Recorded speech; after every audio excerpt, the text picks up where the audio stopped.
Well, good morning, and welcome to Advanced Language Patterns. I'll be your happy leader for the next 3 days of the training. And first, I'm going to tell you a little bit about myself and how I came to be here. My name is Tamara Andreas. I first got involved in NLP in the late 70s when I was in high school, and of course, my older family member, Connie Ray Andreas, and her husband, Steve, brought home this exciting new material to our family. And then officially I got involved in the mid-'80s and started training in the late '80s with NLP. In addition, I have co-authored the book Core Transformation with my sister, Connie Ray. How many of you are familiar with that material? So pretty much everyone. And so I won't go into great detail with that, but that's certainly been an exciting part of my experience with NLP, just because of the depth of transformation that people experience. So I've been involved with NLP primarily in the area of personal transformation, both in terms of seminars as well as one-on-one client work. In addition, recently my husband, Kevin, has a sales rep company, and so I've had a chance to try out my communication skills in that arena as well and get a bit familiar with his business. And almost 2 years ago now, Kevin and I had a baby boy. So I've had also the opportunity to apply my communication skills in what I consider to be the most challenging and rewarding of all life contexts. So I see some nods around the room. And that's really exciting to me and gives a whole new meaning to the purpose of why we're here and why we do what we do. So, advanced language patterns. Now, on a historical note, I'd like to start with the history of the language patterns that we'll be learning this weekend, or not this weekend, this 3 days. In the, it would have been early 80s. In the early 80s, Richard Bandler started doing some very interesting things in his seminars. He would, after a while, of course, get bored with whatever subject he was teaching, and he would decide to just try out whatever his new thing is on the hapless participants who were in front of him. And so he said, okay, who here has a limitation? And somebody would raise their hand, I do. And they'd stand up, and he'd ask that person 2 or 3 just really bizarre sounding questions. And then pretty soon they'd be saying, oh, it's not a problem anymore. And people were looking around like, what just happened? And this, of course, got the attention of all the other leaders in the field of NLP. And so Robert Dilts and my sister Connie Ray and Steve were all attending his seminars and modeling these new language patterns that he was using to assist people in changing in a way that just looked and sounded like magic. And I had the good fortune of spending a summer at Connie Ray and Steve's house around this time. Connie Ray in particular was spending a lot of time getting to the bottom of these language patterns. And so from time to time, she would turn to me and say, got any limitations? And from my perspective, on the other end of it, it was really fun because I got to just experience, first of all, the questions themselves were kind of out of the ordinary, and that made it kind of interesting for me. And also, just the experience of having a shift occur inside of me without seeming to be doing anything to make it happen. All I had to do was answer her questions, and it just happened on its own. I didn't have to be conscious of changing some modalities around or, creating this desired self-image or go inside and access that part. I didn't have to do anything. I didn't have to do any of the work because the questions just automatically led me in the direction of change. And so I was so excited by this. I got some of her notes that she had around the house and some videotapes of trainings and pored over them for a while and got somebody that would allow me to practice on them. And she wrote me later to say that she had gotten a significant change in her life as well. So that was even more exciting to me that not only is it possible, it's possible for anyone to learn how to do these. There's a set of patterns that have been modeled that we can learn and apply to create change conversationally. And in my experience, it's a little bit like a treasure hunt. I have in my family a wealth of nephews, and in particular, 5 of them are kind of in a group around the same age. For a while, every year I would create a treasure hunt for them. So I would hand one of them a note, and it might say something like, if you want to eat lobster, you must boil it. Your next clue is behind the, and I'd leave a blank, so they'd have to figure out the rhyme. And before you knew it, there's this troop of 5 boys just rushing for the nearest bathroom, and heaven forbid there was anybody actually in there. But the exciting thing to me about language patterns is that, like in a treasure hunt, just ordinary things turn into the source of treasure. We're not going to use any words that you don't ordinarily use. We're not going to teach you some new vocabulary or anything. It's all stuff that you've used before. And yet, by putting them together in a certain way, with certain filters, they become the source of treasure, i.e. change for you and your clients, and friends and coworkers and whoever else you're around. So, and the other thing about it too that's like a treasure hunt is that sometimes it really is going from one clue to the next, as you'll see when we start putting it together. Now, one wonderful thing about these patterns is, how many of you have had the experience of, well, I learned this great NLP pattern, but now who am I going to use it with? I can't just go up to people at work and say, okay, go inside, or make a desired self-image, or whatever it is. However, with language patterns, because it's conversational, it's skills that you can apply in any context in which you speak. So, in fact, you can use language patterns to take everything else you've learned in NLP and figure out how to use them conversationally with people. So, for that reason as well, it's very exciting. Now, language patterns are not just about language. It's a full body experience. So one way in which it is a full body experience is that if all we looked at were just the words that people say and that you say back, then we would not be able to have an effect on their experience. What we're paying attention to instead is the relationship between language and internal experience. So how do the words that a person uses relate to internal images, sounds, feelings, behaviors, etc.? And it's that relationship between the two that is the key to making these language patterns effective. That's why they work, is that it deals with that relationship. Then, in addition, it's not just about language in the sense that when we deliver language patterns, using our whole body for effectiveness is very important. So if I just say the words, okay, so now allow that picture to become brighter, versus, all right, now allowing this picture to become brighter, right? There's a difference in terms of how you would respond based on my tonality and facial expression and posture and how I'm breathing and the whole works. So you've already experienced that with other NLP patterns. It's extra true here because with advanced language patterns, you're not going to be instructing the client on what to do. So the whole thing needs to be conveyed with both your verbal and nonverbal communication in a conversational way. Now, with other NLP processes, typically you have a step-by-step procedure to follow, right? And sometimes even a pretty good script that tells you what to say with, of course, some modifications that you can use to get the desired result, correct? Now, because most processes are very structured that way, they have built into them a step for ecology. So on 6-step reframe, you're checking for objections. On the swish pattern, you're looking at the desired self-image and you're determining, is there any hesitation or objection to becoming this person? So each NLP process that you've learned has an ecology step built in. With advanced language patterns, it's a little bit different.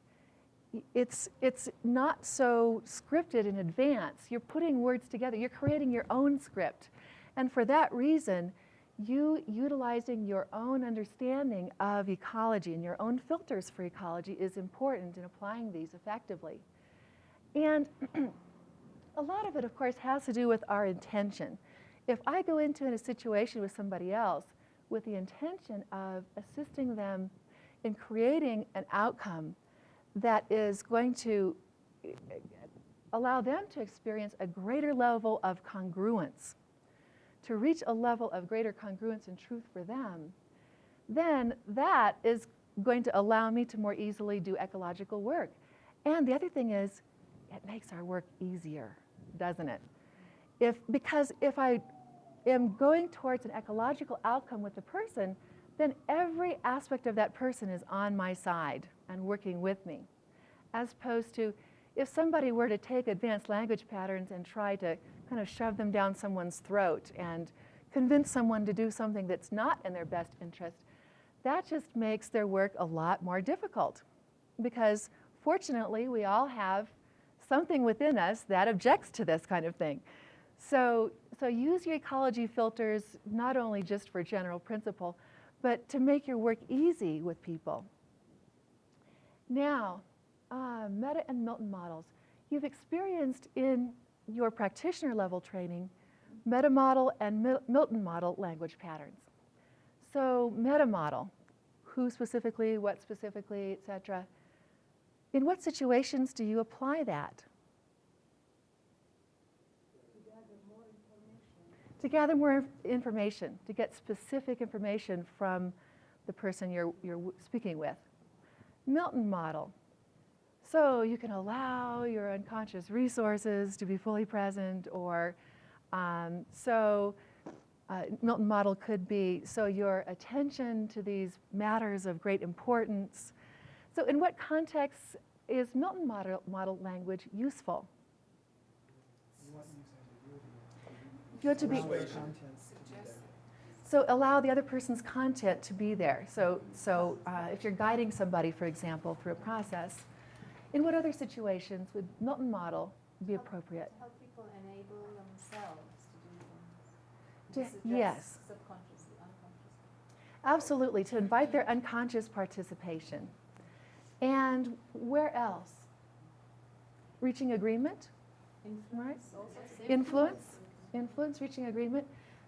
So you've already had the experience then with the language patterns that you already know, that different language patterns are useful in different situations. The same will be true with what we'll be learning this next 3 days. So one particular language pattern might work great in one situation, but really fall flat someplace else. So the key then is to have the whole set of language patterns to be used so that you can then discover which ones are going to fit the best for the situation that you are in. Now, also similar to what you already know, with meta model, if all you had was what specifically, if that was the only piece of the meta model that you had, would it be very useful? It would do a little bit, but it wouldn't allow you to get that rich set of detailed information that you are accustomed to getting with the meta model. The same is true here. We'll be learning a lot of small chunk patterns over the next several days, and each of those small chunk patterns typically will not be sufficient to create a desired outcome by itself. And then by putting those small chunk patterns together in larger exercises as we go along, especially on the 3rd day, that's when it becomes magical. Okay, now the purposes of this training segment are, first, and perhaps most importantly, having fun with language. And I mean that very seriously. It is important to have fun with it, because the more fun you have, the easier it'll be to continue practicing on your own and get better and better at acquiring these skills. So feel free to let yourself be in a sandbox kind of modality, thinking of my son Liam. Now, the second purpose is using language to support your outcome in all of your verbal communication. So using words to assist you rather than tripping you up when you're going for any outcome. Then third is learning the skills necessary to do a complete piece of work with language. And so that's kind of exciting that we can put these pieces together to create a complete piece of change from beginning to end without ever telling somebody, okay, close your eyes, or all right, now what are the submodalities, or anything like that. So to conversationally do a complete piece of work. Now, I phrased it this way: learn the skills necessary to do a complete piece of work. You may or may not, in 3 days, acquire those skills to the extent that you complete a piece of work in here in the 3-day time. But what you will learn are the components that you can continue to refine and work on and make more and more automatic so that you can ultimately do a complete piece of work with them. And then lastly, applying these skills in more than one context. Oh, actually, going back to this one.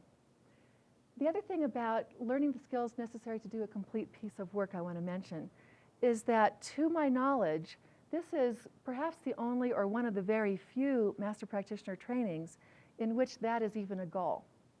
In most trainings, advanced language is taught to support your outcome as you are using other NLP processes, such as the swish or mapping across or anything else, using language to support what you're doing.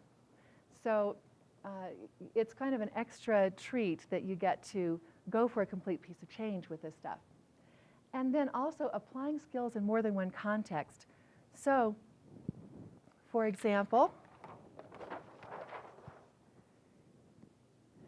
in business, you could apply language skills in sales or marketing, doing business training, management, negotiation, any other business context that involves communication. Can be applied in the area of health, either in making improvements to your own health and or assisting others, therapy and personal growth, education, again, from either end, either as you, the student, or you, the teacher, interpersonal relationships. And those are some broad categories of contexts. And I'll be using examples of limiting beliefs that we can apply to all these various contexts. However, if you really want to take this and apply it in your specific context going back home, what I recommend that you do, you'll have an opportunity later this morning to start making a list of limiting beliefs that you run into in your life, either in yourself or in other people. Both of those are useful to work with. So the more of a list you make of beliefs that you actually run into that are relevant for your life, the more you can apply the skills that we're learning to those beliefs. So that'll be an important way that you can pinpoint the contextualization for yourself. Now,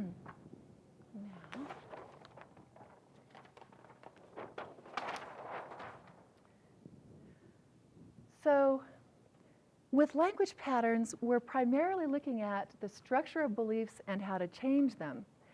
However, in looking at the structure of beliefs and learning more about that, that will also assist you in your modeling process. You'll have that much more experience also with eliciting beliefs. So with the modeling that you've already been doing for your projects, have you had the experience that people who have a skill just kind of walk up to you and say, oh yeah, the belief that I have that makes this all work is... People don't usually do that, do they? It takes a little bit of digging. And so you'll also get greater skills at digging out the belief system that's involved behind the behavior. So as an example there, it happens that my husband, Kevin, is extraordinarily good at cold calls, if I can brag on his behalf for a moment. He loves doing cold calls. It's one of his favorite things to do. He'll call me on the phone and say, oh man, I'm just having so much fun calling on these new people I've never called on before. Those of you who aren't in sales, that's what cold calls are. It's just going out and calling on somebody new that you don't already have a relationship with. For many salespeople, that's an area of grave fear and trepidation. And because typically a salesperson, or maybe not typically, but oftentimes a salesperson is thinking in terms of, if I go in there to somebody I've never talked to before, then they could get mad at me, throw me out the door, reject me, whatever. Well, one of my husband's beliefs that allows this to go so well for him is when I do a cold call, it's an opportunity for me to get to know somebody new. So that's what a cold call is for him. Has nothing whatsoever to do with rejection. So that's an example of a belief that allows him to utilize his cold calling skills, that if somebody else knew exactly what to say when they went in and they didn't have that belief, if they still believe that cold calling equals rejection or equals, the person may or may not be cordial to me, then they are not going to have the same nonverbals when they go in. They're not going to have the same motivation to go in, are they? So there's an example of a belief that is a key to a skill. And I imagine some of you are already aware of that in the modeling projects that you're doing with the course. Yes? Okay, good. Great. Now, when we make distinctions, when we come up with categories, what we like to have are nice, neat boxes, kind of like this, right? Where something's either here or it's there, and it's very clear and distinct. However, advanced language patterns are not going to be like that. It's going to be more like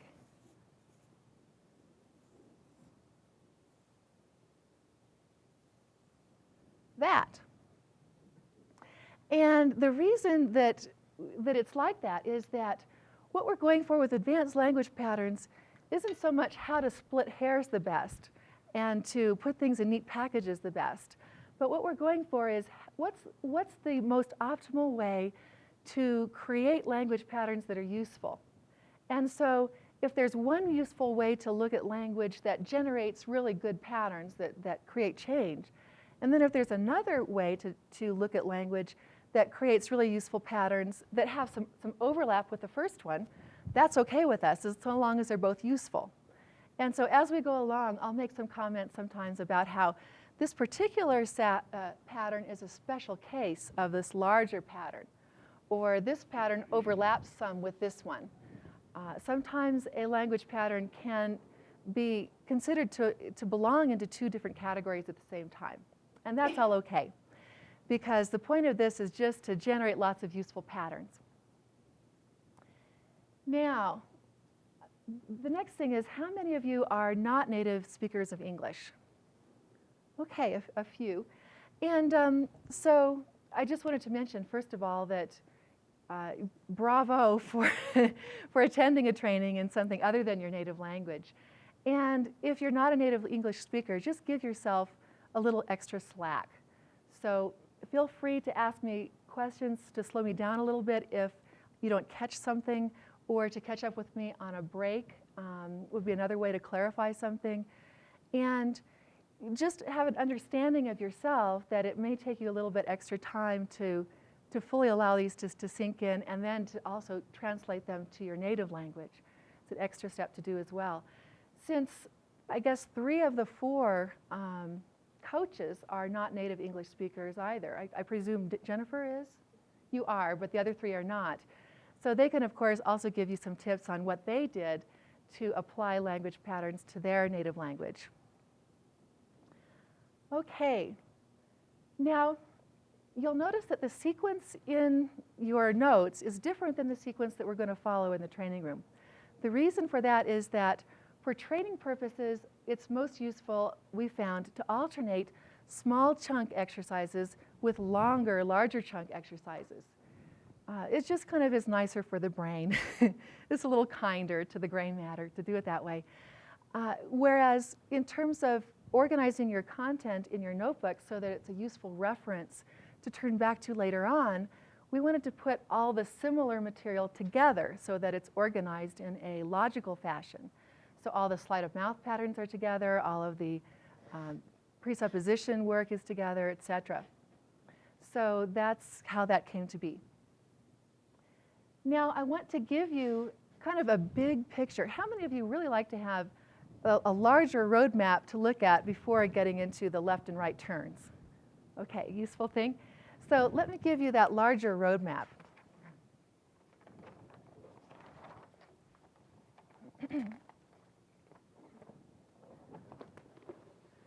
The basic structure that we'll be following is starting with gathering some information, loosening the old belief, replacing the old belief with a new belief, testing, future pacing, and then installing on the timeline where and when it's useful.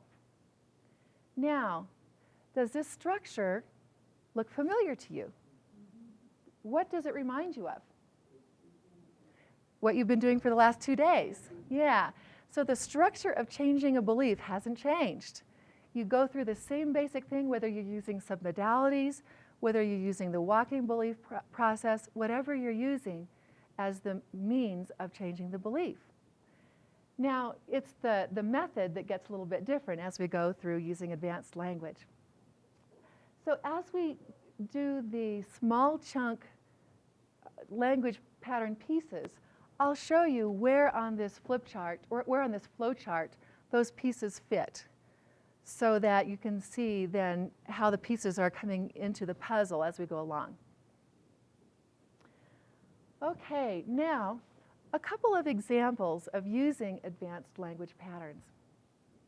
When I was going through my master practitioner training some time ago in Boulder, Colorado, one of the trainers that we had was Tom Best, and he talked to us at some length about something called the threshold of perception. And this, you're nodding your head, some of you. Okay, so he talked about this with you as well, where there's a threshold of our perception. If a difference is great enough so that it's over that threshold, we can perceive the difference. Whereas if a difference is so slight that it's below that threshold, then we do not perceive that threshold, or we do not perceive that difference.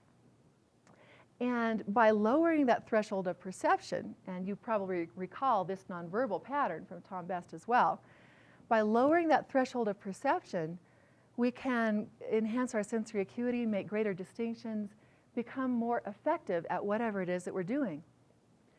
So in my master practitioner training, one of my fellow participants came up to me in a break and said, "Hey, Tamara, can you help me do that?" And I said, "Do what?"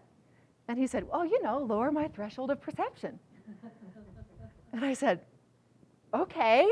And I had no idea what I was getting myself into here. So we agreed that we'd get together at the end of the day. And so then he comes up and he says, "Okay, now I'm ready. I'm ready for you to help me lower my threshold of perception." And he uses the same nonverbal hand signal that Tom was using. So I said, "Okay, great. And as you allow your threshold of perception to lower and look out above it now, how does the world look?" And he goes, "Oh, wow. That's really different." and he was just looking around, and he told me the next day that whole evening he was just, everything, he was seeing little minute patterns in the wallpaper and the curtains, and it's like he was on a drug experience or something. But he was noticing more detail and more differences that he had never noticed before. Now, that is a very short and simple example in which, by just presupposing that he already had his outcome, he did. And of course, the key that made this work is that on an unconscious level, he already had or was able to quickly construct a representation of his outcome. So that's not always the case. Just doing one quick language pattern doesn't always create the outcome, but sometimes it does. So another example. One time when I was back at home, I lived in Ohio at this time when I was first learning these patterns. A friend of mine called me on the phone, and coincidentally, he was a salesperson who had some trouble with cold calling. And so he called me up on the phone, and he said, "Okay, I've got this person I'm supposed to go and do a presentation for, but it's just hard to make myself do it." And I said, "Okay, so this person we'll say is Fred. So you have some hesitation about calling on Fred, who you've never called on before. Now, who is somebody else that you call on that you feel really excited about calling on?" And he said, "Oh, George. I have no trouble calling on George." And I said, "Okay, great. So now in what way, now that you think about it, is calling on Fred really a lot like calling on George? And he said, oh, well, they're both people, you know. So he throws out kind of a quick, clever response. And from his nonverbals, even over the telephone, I could tell he had not stepped in to the resource or to the solution. And so I said, okay, well, in what other way is calling on Fred actually just like calling on George, now that you think about it in this way? And so he kind of chuckles and he goes, well, I guess, well, they're both in the same industry. You know, they're both work in the same kind of situation, and they're at the same position in their companies. So I could tell we were making some progress, but it didn't sound as though he was congruently there yet. So I just kept asking him, so how else are they the same? Until finally he was saying, you know, it does seem like it's going to be kind of easy to call on Fred. So there's an example of using some language patterns where I never asked him to do an NLP process, and yet he got the result. Now, if you step into what if you were this friend of mine? And what if you had a situation that you initially had some trepidation about, and there was another situation in which you felt confident, excited, etc., resourceful. And then I say, so in what way, now that you think about it, are these two situations really very much alike? Notice what happens in your experience in response to that question. And what NLP process does this remind you of?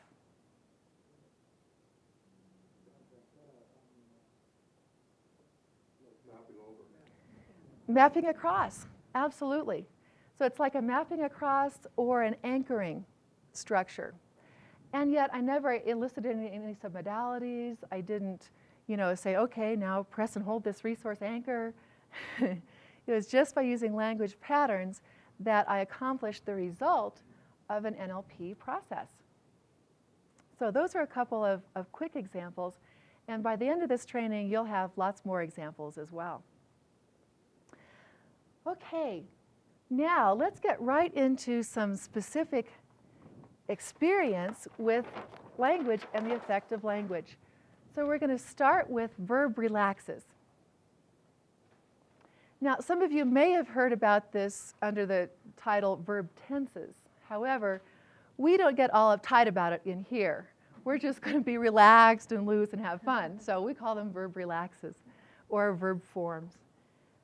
Now, what I'd like to do is to have you, actually probably easiest would be is if you put your notes on the floor for now.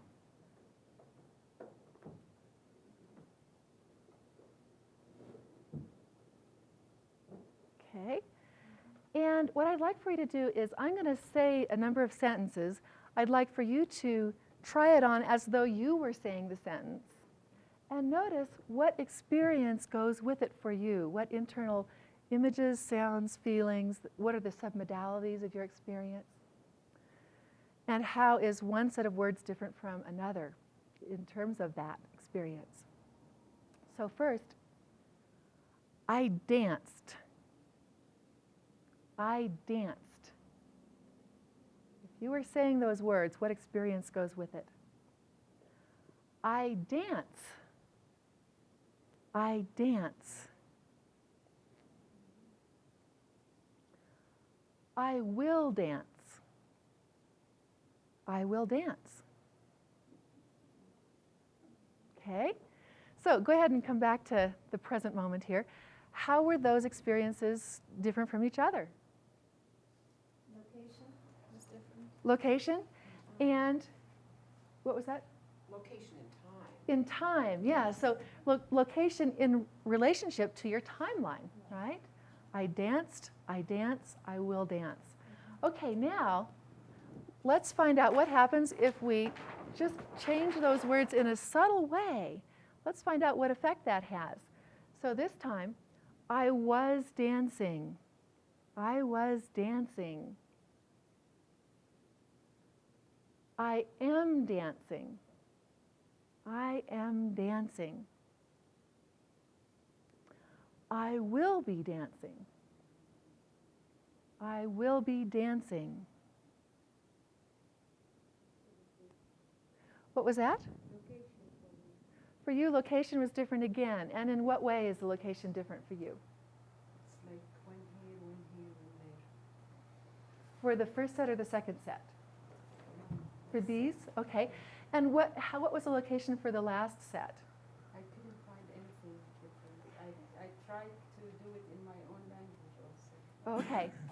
So for these, you notice a difference from one to the next then, in terms of location. What other differences did some of you notice between this set and the other set of patterns? Yes, Anne. It was about, that was a picture of between this one and the other set. I guess more activity. Okay. This Motion. one I was really right in it. I am dancing, right in it. Okay, so for how many of you was that the case? With this, it was a movie, whereas for the other one, it was either a still image or maybe just a very short movie clip. Okay, so almost everybody is nodding their heads. Now, the interesting thing is you got a submodality change. I didn't have to say, change it from a slide to a movie, did I? So the submodality was presupposed just by the form of the verb that I used. Now, in addition, somebody was saying something about you were really more in it. So how many of you also had a difference between dissociation and association, going from the previous set to this set? Okay, most everyone did. Great. And also, as you look around the room, notice that not everyone had the same response. So for that reason, we can't just assume that because I said certain words, the person had a certain experience. We always need to check it out with the nonverbals of the response that we're getting back. And sometimes check it out, actually verbally by asking questions as well. Depends on how subtle we're trying to be. Okay, another difference I want to ask about is between I dance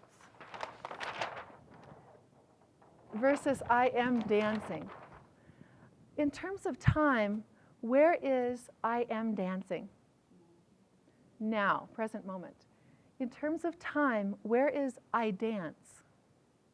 Okay, Anne is making a gesture like this. Generalization.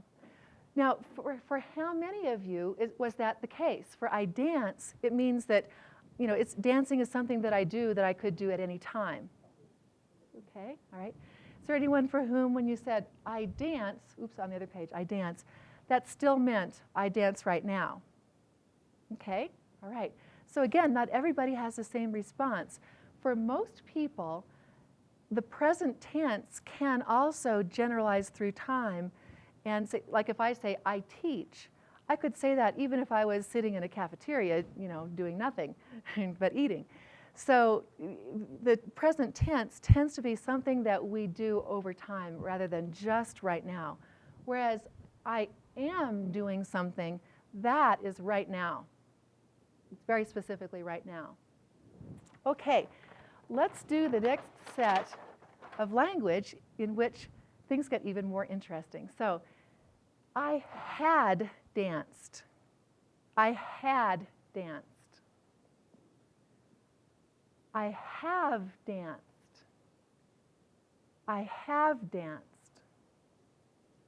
I will have danced. I will have danced.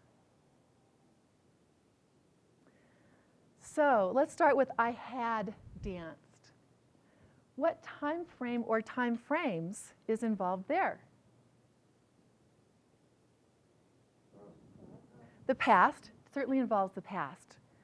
And yes, there's a stop on it. Okay, so there's a point in the past in which I completed the act of dancing. I finished dancing.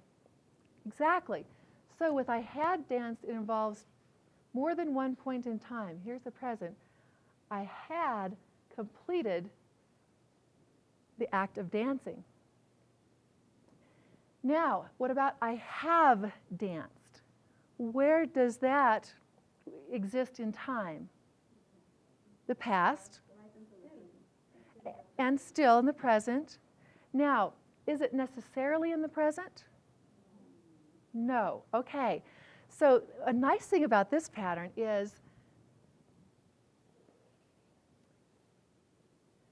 So I have danced at some point in the past, and it may or may not continue into the present and or the future. So it may or may not continue. So if you think about it, where is this experience useful? As a reference experience. If I come to you with a problem and say, okay, I have this problem. This is a problem that I have. And you want to start loosening me up on this problem, right? No, you haven't. So yet you have had this problem. So now I'm not going to disagree with that because yes, I have had this problem. And you're not telling me that I no longer have it, but you're leaving it open. I may or may not have it in the present now. Whereas if I have a really flexible brain, you could go right to, okay, so you had this problem, hadn't you? Or with tag questions, you can actually change it midstream. So you have had this problem, hadn't you? So you can start out with more of a pace and then just subtly slide it further back into the past. And usually you're not making such an emphasis on the words that you're saying.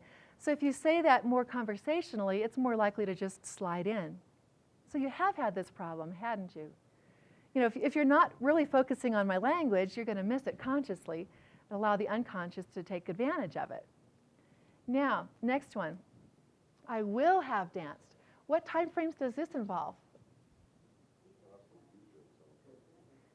It involves the past and future in a certain way. Exactly, yes. So it goes to the future. I will have danced. So at some point in the future, I will have completed dancing that's in the past relative to this point. Now, what if we were to say then, so here's a resource that you haven't actually experienced, but I could say, so after you've made this change and you will have had this resource, now you can go out to the future and look back on having already had it. Why is this useful? Why would we bother doing that as opposed to just saying, so you will have this resource? It's a useful way to future pace. So the question, yes. So the question, What did you say? okay, so when you have made this change and you will have already had this resource, then what exciting new things will you be noticing or whatever? So I used a different sentence that time, but the same verb form, which is that you will have already had the resource. Now, let me give you an experience of how this matters. So I want everyone to think of something that you know absolutely you can do. It doesn't have to be any big deal. It could be tying your shoes. What's something you totally know you can do it? Okay, great. Great. Now, everybody think of something specific. How do you know you can do it? You've done it. Absolutely. So if there's something that I'm really convinced I can do, it's because I've done it before. It's in the past. So that is why it is important to be able to, even with something I've never experienced before, to think about what it'll be like when I will have experienced it. So I can go out to where I can look back into the past and see having done it in the past. Okay? That's how these things can be useful. It just makes it all the more easy to step into those resources that we want to be associated in if we have a past representation of them. Okay, some more fun ones that involve more than one point in the timeline. Having danced, I then went out and had some tea. Having danced, I then did something else. So here, just notice where you go in time. Having danced, I then did something else. It's like presupposing that you've done this thing and you're doing something else. Yes. So you go back into the past, you have already danced, and now you're focusing forward. But the thing you have done is back there, right? So having already solved this problem, what were some of the things that you did next? Or you could do it in the future. So having already solved this, what will you be looking forward to? So this, not only do you go back, complete it, and then look forward, but you're really focusing so much on the future that the thing in the past is like very much assumed, isn't it? Okay. Having danced, or I did such and such, or having danced, I will do such and such. So having danced, I will do such and such. Either of those can work. I hope to dance. What time frames are involved here? And present, yes. So I now hope to dance in the future. I plan to dance. I expect to dance. Or we can also put all this into the future. So I will be planning to dance. So, or I have been planning to dance. So those are other ways of putting that into different time frames. I was glad to have danced.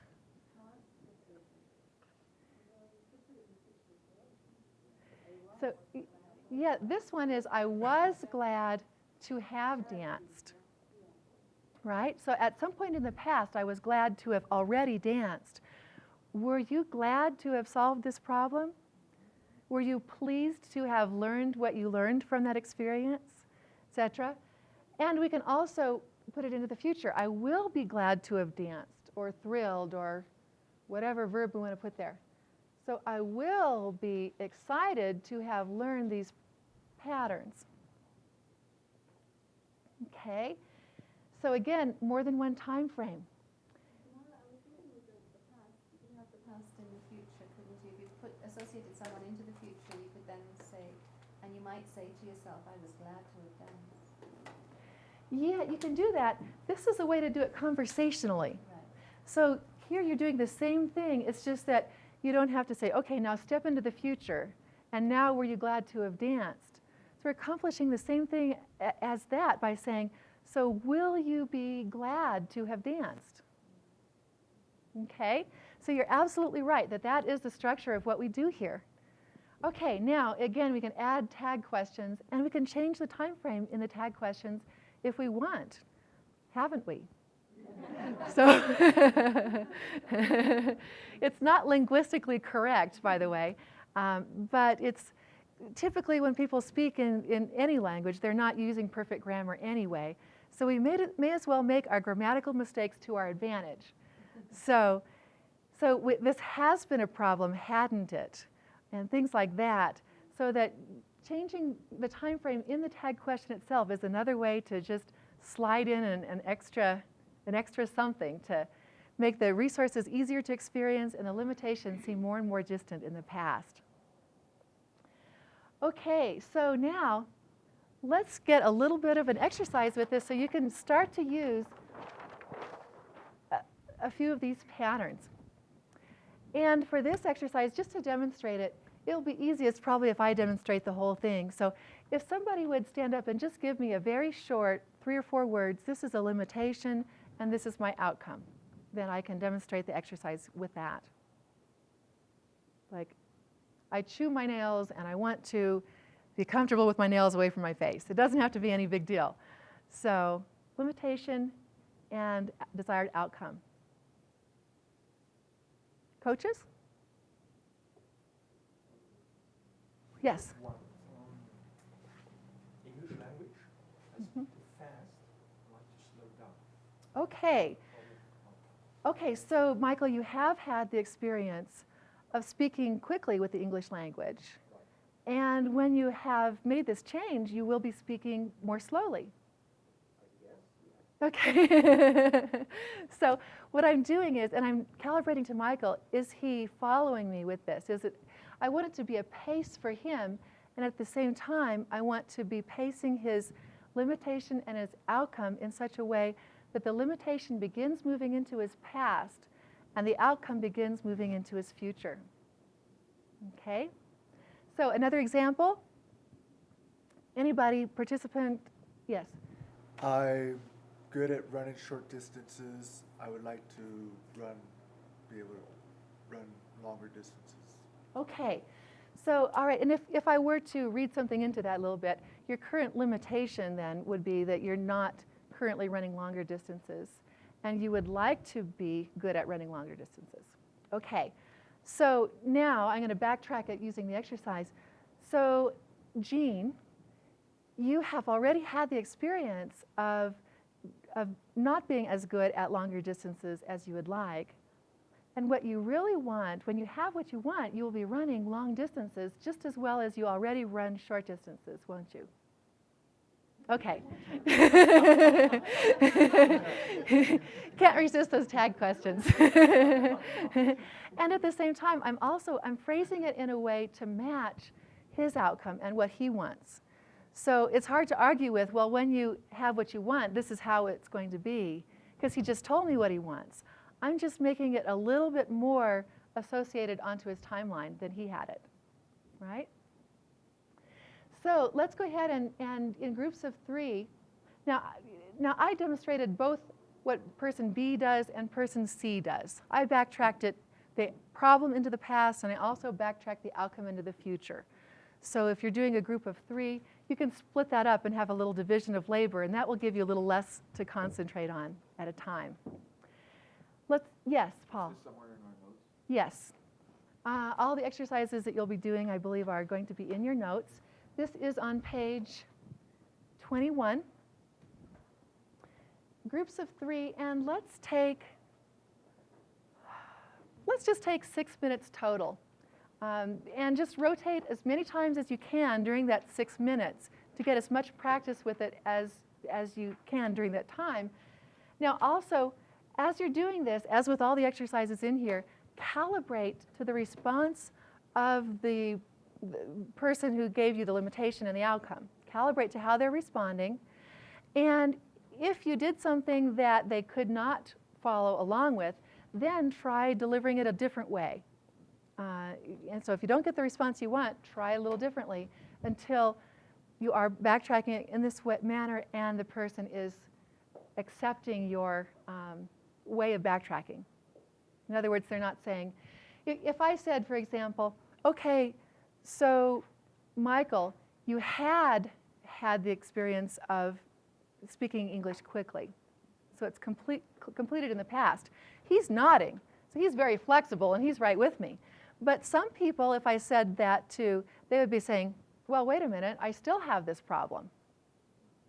So go as far as you can. See how far you can go, that the person will be flexible enough to go with you. And if you go too far, then back off a little bit and say, okay, so you have had this experience then, haven't you? Okay.